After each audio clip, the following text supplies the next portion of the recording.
అరే మొత్తవారి డిమార్ట్ సామాన్ చెప్తా రాసుకో. అది డిమార్ట్ సామాన్లు కాదే, ఇంట్లోకి కావాల్సిన సామాన్లు. 7 మందికి అన్న తల్లికి ఒక పిల్ల తల్లి అంటే తింక నేర్పిందట. చూసుకొని రాయ్. పంచ్ అంటే ఇలా ఉండాలో. చెప్పు. జీలకర్ర ఎంత?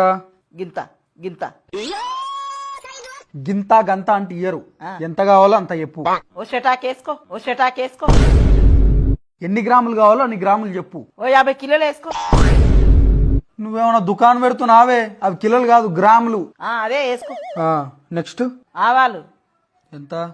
అవి ఓ అద్దపావు వేసుకో, అవి ఓ అద్దపావు వేసుకో. అద్దపావు అంటే గింత.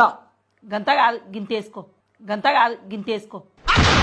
మళ్ళీ పంచ్. గింతనేలే, ఎన్ని గ్రాములో చెప్పు. 100 గ్రాములు వేసుకో. అట్లా చెప్పు. తర్వాత టాయిలెట్ టాయిలెట్ పోయిరాపు. టాయిలెట్ కాదురా, దోమలు వస్తే చచ్చిపోతాయి చూడు గది. అది టాయిలెట్ కాదు, ఆల్ అవుట్. ఇంకా ఒక లిప్టిక్ దే. నువ్వెప్పటి నుంచి లిప్స్టిక్ పెట్టుకుంటున్నావే? వాషింగ్ మిషన్ లేచి లిప్టిక్. అది లిప్స్టిక్ కాదు, లిక్విడ్. నీకు ఇందాకనే చెప్పిన తింక నేర్పకని. నేనేం తింక నేర్పుతలే, నువ్వే నాకు తిక్కలు చెప్తున్నావు.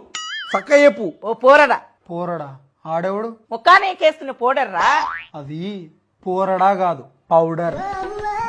నెక్స్ట్ అంట్ల సబ్బులు తీసుకురా, ఒకటేమో కుడక తీసుకురా. కుడుకనా? కుడుక అంటే అదే బాక్సులు ఉండదు, అదే బాక్సులు ఉండదు. అది కుడుక కాదు, డిష్ వాష్ బార్ అంటారు.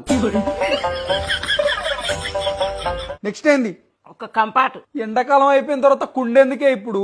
కుండ కాదురా, బట్టలకేస్తే కమ్మటి వాసన వస్తుంది చూడు గది గది. అది కంఫర్ట్ కాదే, కంఫర్ట్. నీకోదండ, నీ సామాన్ల కోదండ, నేను రాయను పో. లచ్చలు లచ్చలు వచ్చి చదివించినాం కదా, నీకు సామాన్ రాయనికి శాతనైతే లేదు.